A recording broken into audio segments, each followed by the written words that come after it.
Bueno, mi nombre es Leonardo González, nací en 1982 en Tegucigalpa, Honduras. Pienso que me acerco al arte por unas cuestiones de inquietud, ¿no? O sea, soy una persona sumamente inquieta, o sea, me aburro estar haciendo lo mismo que hago. También soy una persona que le gusta investigar mucho.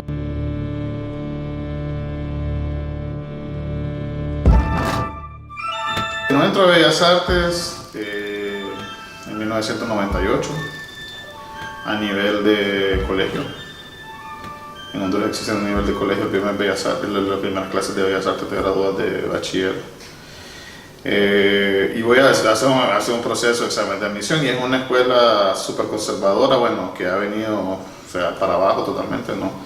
Porque todos los buenos maestros o se han muerto o se han jubilado. Entonces uno hace un examen de admisión, existen 3 carreras: artes plásticas si quieres ser artista, arte gráfica si quieres ser diseñador o dedicarte a la publicidad, y magisterio en artes plásticas si te quieres dedicar a la pedagogía. Y bueno, hice el examen y bueno, tuve una nota alta y empecé a estudiar artes plásticas y obtuve una beca, que la beca era mínimo, pero bueno, 90 para mí era muchísimo dinero, ¿no? Bueno, que nos lo daban cada 3 o 4 meses, ¿no? Pero era una felicidad. En esos tiempos todavía existían los cassettes y los conciertos eran baratos para asistir, y en eso y en un par de compras de pinceles, acuarelas y óleos iba mi beca. Okay. ¿Y cómo fue tu experiencia con la escuela? Era una especie de contradicción porque extrañamente yo tenía, tal vez siempre peco de arrogante, pero tenía mayores inquietudes de las que me ofrecía la escuela, porque la escuela es como una escuela clásica, ¿no? Te enseñan pintura, escultura, cerámica, escultura madera, escultura metal, súper clásica, ¿no? Y en realidad, aunque yo no podía hacerlo, tenía como un poco más de expectativa en el sentido de buscar más algo más experimental, algo como contradictorio, porque como repito, o sea, a mí me aburre estar haciendo como lo mismo, practicando lo mismo hasta un momento que no sé, autómata te volvés, ¿no? Okay. Pero no fue una experiencia traumática, en realidad me divertí mucho. Hicimos una huelga en 1999, creo yo, 2000, para expulsar a un director que era sumamente corrupto de la escuela. Estaban robando un montón de piezas súper importantes de la historia del arte. Y eso me valió de que tuve que repetir un año totalmente, y no hay ninguna clase de arte, es lo más gracioso, sino en química, física, biología, porque no me podía quedar en las otras clases, pero eso me valía repetir absolutamente todo. Entonces, en ese momento me defraudé un poco y yo le dije a mi mamá, no importa, o sea, voy a seguir mi carrera de artista, pero voy a estudiar otro tipo de bachillerato. Pero mi mamá siempre me dijo, no, está bien, está estudiando, lleva las clases de arte, pero como no me las evaluaban, y bueno, entonces repetí todo eso, ¿no? Tú me dices que tenías otra expectativa, más experimental. Exacto. ¿Qué referencias tú tenías en ese sentido? ¿Cómo tú sabías que existía ese mundo? Porque había leído libros ya de historia del arte que estaban en la biblioteca de mi papá, de mi abuelo, de mi mamá, que existía ya la modernidad, el impresionismo, el expresionismo, el abstracto, el action painting. ¿Qué autor te atraía? En ese tiempo que era Grauschenberg, entonces no recuerdo qué autor era ese, ¿no? Entonces, también era como un poco el boom de todo este tipo de telecomunicaciones rápidas. Entonces estaba el internet y para nosotros era un poco más fácil, llegaban revistas, ya empezaba a existir el correo electrónico. Era un poco más fácil. Existían en esos tiempos muy buenas bibliotecas en Honduras porque tenía el Centro Cultural Alemán, libros en español y en alemán, y revistas mensuales de arte contemporáneo que estaban sucediendo en Alemania, y también estaba la Alianza Francesa, que también era muy potente. Entonces ellos siempre ofrecían como premios interesantes, y el Instituto de Cultura Hispánica también, que es americano. Ellos traían como muchas revistas, muchos libros actuales en ese momento, ¿no? Y traían, por ejemplo, las bienales, eran concursos de premios muy jugosos, pero al mismo tiempo los jurados eran gente muy profesional y muy contemporánea dentro del circuito, en el sentido de premiaban cosas como más experimentales en ese momento, ¿no? Ok. ¿Cómo tú te estrenas profesionalmente? No lo sé, o sea, no sé si siquiera soy profesional todavía, ¿no? Esa es una cuestión que es un proceso de error y aprendizaje, ¿no? O sea, el problema, por ejemplo, de las cosas que yo más critico de la educación de Honduras es que te gradúas y ni siquiera puedes redactar una carta para pedir ¿cómo se llama? Patrocinio, o para llegar y saber cómo pedir un espacio. Cosas tan mínimas como esa en la carrera de un artista es sumamente importante, porque igual nosotros no tenemos ninguna galería profesional ni ningún espacio adecuado para el tipo de arte que nosotros hacemos. O sea, existen espacios que nos los prestan, eso no te lo voy a negar, porque tenemos las puertas abiertas. Pero en realidad, como pequeñas cosas como esas, como organizar, como pedir las cosas, como buscar como las cosas más pequeñas que puedan parecer ridículas. Cuando tú me dices eso, me da la idea de un mercado desorganizado. Es que no es un mercado, porque en realidad en Honduras es inexistente el mercado del arte. Existe un mercado del arte local que es sumamente tradicional y conservador, ¿no? Más bien es como una aventura extraña, ¿no? Casi quijotesca de nosotros los artistas contemporáneos de confrontarnos a un montón de mundos e imaginaciones o grandes molinos. Pero te soy sincero, en realidad eso no es como... En realidad cuando yo me gradúo de Bellas Artes, yo soy un analfabeta en el arte, ¿no? Totalmente, o sea, solo puedo manipular la materia, pero eso no me hace artista, ¿no? Eso me hace un artesano, que yo no estoy denigrando la artesanía, o sea, todo artista tiene que ser un artesano, pero para llegar a hacer una obra de arte tienes que estar haciendo una investigación constante y una experimentación constante, ¿no? Siempre he pensado que la obra de arte tiene que corresponder al espíritu de tu época. ¿Y cómo te llevas tú con tu época? Súper bien, tengo que protestar por todo, soy un amargado que me quejo de todo.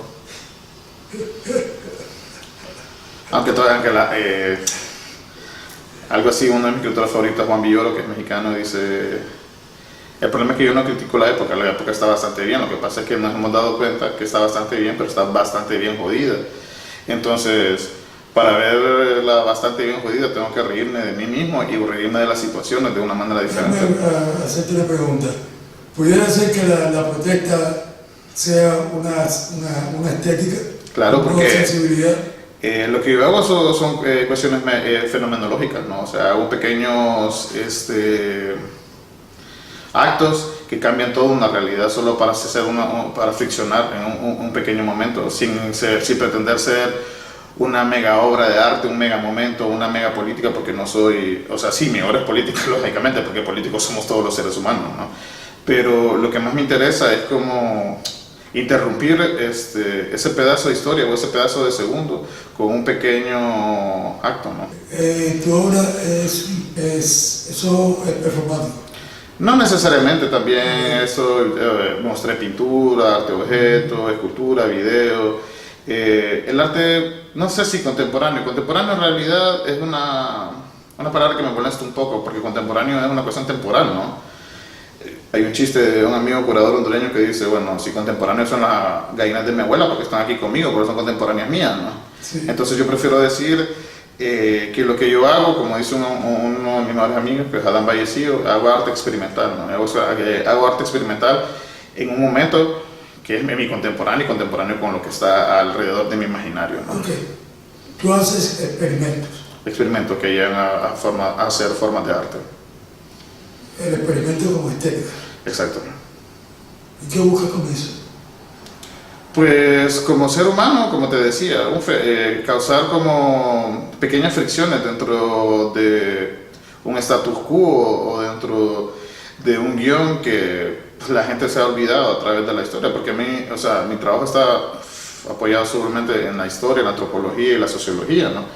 Entonces tiene que ver como esos pequeños momentos que te hacen recordar con un poco de acidez y cinismo lo que sos, ¿no? Porque realmente siempre nos pasamos olvidando de lo que realmente, de dónde venimos y dónde estoy. Y eso no te estoy hablando de que voy a hablar de cuestiones de identidad o de cuestiones de que yo te voy a decir que yo soy un indígena nativo cuando yo soy un mestizo, que mi mamá es india, mi papá es negro, mis abuelos son blancos. Entonces, ese tipo de construcciones no los puedes hacer como una sola cuestión lineal, y también no me interesa caer en el exotismo. ¿Tus tatuajes son tribales? No, Son unos diseños de... Son meramente decorativos. Son diseños de pinturas que hago cuando soy aburrido. Diseños de pintura que hace. Háblame de Ready Made. ¿Qué cosa es un Ready Made? Pues acordate que Ready Made es un proyecto que hizo Marcel Duchamp cuando se vino a vivir aquí a Nueva York. Y lo que hace él es desacralizar todo este fenómeno del arte, ¿no?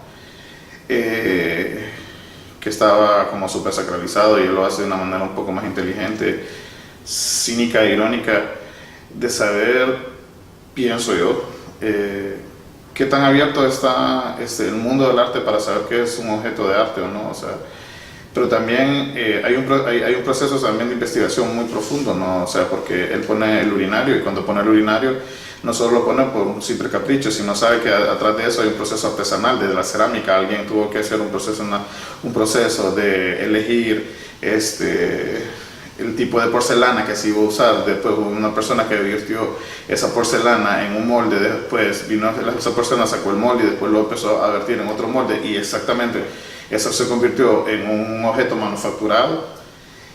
Pero en el mismo acto de que es un objeto manufacturado, es hecho por un hombre, ¿no? Y aunque fueran hechos por una máquina de reproducción, él lo pone en la palestra en el mundo del arte desde otra óptica. Y también, como te decía anteriormente, es una manera estética y es una manera de ver frente a las personas cómo se comportan eso, ¿no? O sea, de qué manera, no solamente en cuestiones de frivolidad, ¿no? Sino también más allá de pensar de que simplemente una pintura es una pintura, o un dibujo, una escultura, porque en realidad a la hora de que él lo firma con un seudónimo, se convierte en una escultura, ¿no?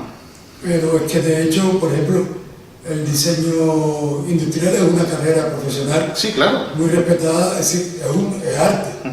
Es realmente, vamos a hablar del tema de legitimidad. Porque cuando él toma un urinario, él no está tomando un objeto casual, es un objeto muy pensado. Claro, diseñado para funcionar. Es funcional. Es hecho profesor.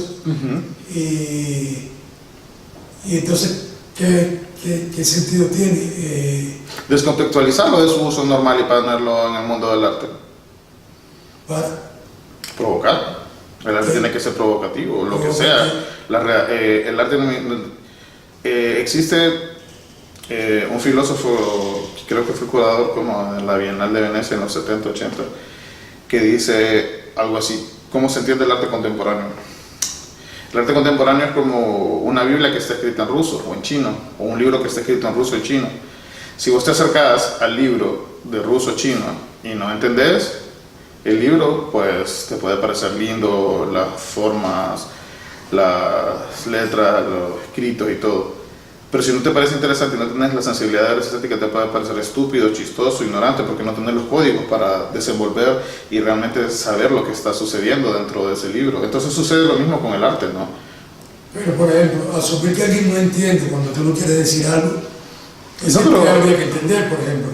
Pues el arte tiene en realidad esa gran apertura, ¿no? Que te puede dar risa, te puede enojar, te puede decir que no jodas este cabrón con esta cosa diciendo que es arte, o sea. Y eso me parece mucho más humano que la gente piensa y se quede horas viendo una Cuando cosa. tú dices que el arte tiene que ser provocativo, ¿tú piensas eso? Sí. ¿Y por qué? Porque si no, no sé, es que provocativo no en el sentido de una manera que siempre tiene que estar como, no sé, provocativo lo digo de una manera que te tiene que cambiar el sentido del pensar, o sea, que tiene que ser como una especie de incomodidad, por lo menos desde mi propia perspectiva, cuando se te mete una piedrita en el zapato, ¿no? Si vos das un paso ya no puede ser el mismo, que está molestando. Está bien, pero ¿por qué? Porque es una experiencia humana para mí, súper importante, que estamos aletargados en la vida y estamos siguiendo una vida totalmente plana, con un guión que es como el mito de Sísifo, que empujamos la piedra, volvemos y todo, y no nos damos cuenta de lo que está pasando. ¿Qué te hace pensar eso? Lo que veo y lo que hablo con la gente, lo que como, lo que escucho. ¿Pudiera estar eso relacionado con esta referencia marxista de que el filósofo no está para entender al mundo, sino para cambiarlo? No sé si yo voy a cambiar el mundo, porque yo soy artista, o sea, no soy filántropo ni nada. No es filósofo, pero ¿cómo cambiar si no lo comprende? si cambiar al mundo, en vez de entenderlo, pero cómo cambiarlo, si no lo comprende, ¿por qué cambiarlo? A lo mejor no necesita cambiarlo, solo que lo comprende. Pero te lo digo, te lo pregunto, porque tú me hablas de esta experiencia, el arte tiene que incomodar, pero ¿por qué? Porque, bueno, desde un punto marxista tendría que ser... ¿Desde cualquier punto de vista el tuyo? Yo pienso, cuando pienso en mi trabajo, pienso como en esas grandes varías que encontramos en todos los grandes ciudades o pequeños pueblos de América Latina, del inacabado, ¿no? del proyecto de lo nunca definido, ¿no? En realidad lo que está por alcanzarse, como decimos nosotros, es no, hay que ajustar para seguir el siguiente piso, la siguiente losa, ¿no? Y el hecho de incomodar sucede porque, aunque yo no vaya a cambiar el mundo, y no piense que pueda cambiar el mundo, o sea, porque, o sea, es como, por ejemplo, hay un artista que a mí me gusta muchísimo, Riddick Travanija, dice una cosa: nosotros queremos que Wall Street caiga, nosotros somos feministas, nosotros queremos que toda la economía del mundo caiga. Lógicamente nosotros no podemos hacerlo, lo que hacemos es buscar de una manera los pequeños fragmentos poéticos que puedan suceder en esas acciones y convertirlas en arte. Porque o sea, yo como artista, esa es mi visión y mi carrera. O sea, nosotros queremos hacer muchas cosas en el mundo, pero simplemente buscamos el acto poético que existe dentro de eso. Porque si no, yo me podría convertir en un activista político y es lo que me separaría de la obra de arte. Ok. Tú no eres un activista político. No. Tú eres un artista. Sí. Y no pudiera haber intersección. Sí, pero yo no pertenezco a ninguna... Me pregunto si es el caso. Me pregunto si es el caso nada más. O tú te asumes netamente como un artista. Lo que pasa es que, vaya, pues yo soy pro feminismo, pro LGTB, pero yo no pertenezco a a ninguna organización ni nada. O sea, yo apoyo absolutamente todo que esté en contra del status quo y sobre todo, no en contra, sino más bien el respeto de todos los seres humanos como seres iguales, ¿no? Pero que yo sea un marchante de alguna organización, no lo soy, ¿me entiendes? No me reúno con ningún tipo de personas, no, o sea, si tiene que hacer una marcha en contra, por ejemplo, ahora que se rompió el orden constitucional de Honduras y se quedó un presidente porque se quiso quedar 4 años más, que no sucedía desde el 82 que volvió la democracia en mi país, todos salimos a las calles a protestar y a gritar y a que nos echaran gas y todo, pero eso lo hago desde una postura ideológica. Pero creo que también es combinar arte y vida conmigo, ¿no? O sea, no es que yo que si estoy tirando una piedra va a ser un performance, ¿no? Sino, o sea, es lo que estoy sintiendo. Yo vivo, o sea, como decía anteriormente, el espíritu de mi vida de esta época. Entonces yo no puedo pensar de una manera simple, o sea, y no estoy criticando las cosas que hacen las demás personas, de no generar una especie de crítica al sistema en el que estoy ahorita viviendo, ¿no? Ok. Cuando tú haces Ready Made, ¿qué buscas?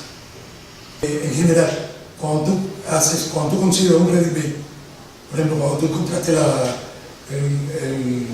bola del mundo usada, ¿sí? ¿Qué tú buscas cuando es decir, tú estás desplazando un contenido y en realidad cuando trabajo en un proyecto me enfoco en ese proyecto especial. En ese momento estaba trabajando bajo este cuento de Jorge Luis Borges, El rigor de la ciencia, y no sé, es extraño, ¿no? Porque buscar y caminar, encuentro en las cosas más simples y sencillas una poética, pero no solamente porque yo lo digo, sino porque tiene que tener una carga sociológica, económica muy fuerte, ¿no? Que a mí me interesa ponerlo dentro de ese cubo blanco para romper también esos límites estéticos, pero no es por una cuestión de casualidad que yo diga, me encontré esta hoja y me parece genial, sino que tengo que tener detrás de eso el objeto mismo como objeto, el mármol, por ejemplo, la pintura. O sea, imagínate el óleo, ¿cuántos años tiene? Tiene 500 años de existir, desde que Leonardo da Vinci mezclaba la trementina con los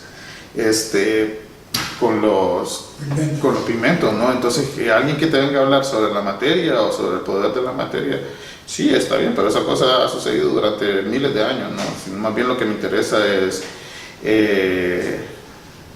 a nivel social lo que me puede transmitir y a nivel casi como te podría decir que me encanta la idea de ser un arqueólogo contemporáneo, ¿no? Contemporáneo en el sentido de la temporalidad. Pudiera decirse entonces que cuando tú asumes el arte conceptual, tú lo asumes más como en su misma esencia inicial de los años 60, que en esta onda postconceptual de estética puramente dicho que se está dando. Lo que pasa es que en el mundo también existe mucho cinismo, ¿no? Y mucho acomodamiento, como en el mundo del arte, de la literatura y del cine y de las relaciones normales, existe de eso. Pero en realidad a mí lo que me interesa es, de mi trabajo, es una investigación profunda de lo que hago, ¿no? O sea, no es una casualidad o una manera de accidente que yo escojo un material, ¿no? O sea, sino simplemente el material que yo escojo o la temática que yo escojo tengo que investigar profundamente para saber qué es lo que estoy haciendo y no caer en esa especie de piso pantanoso en el cual yo me pueda hundir o resquebrajar, ¿no? Que es lo que normalmente sucede, ¿no? Porque hay ideas buenas, o sea, todo el mundo tiene ideas buenas y hay muchas geniales, pero el problema de eso no está en las ideas buenas y geniales, sino de sostenerlo y cómo llevar a hacer un proceso coherente con eso, ¿no? Ok.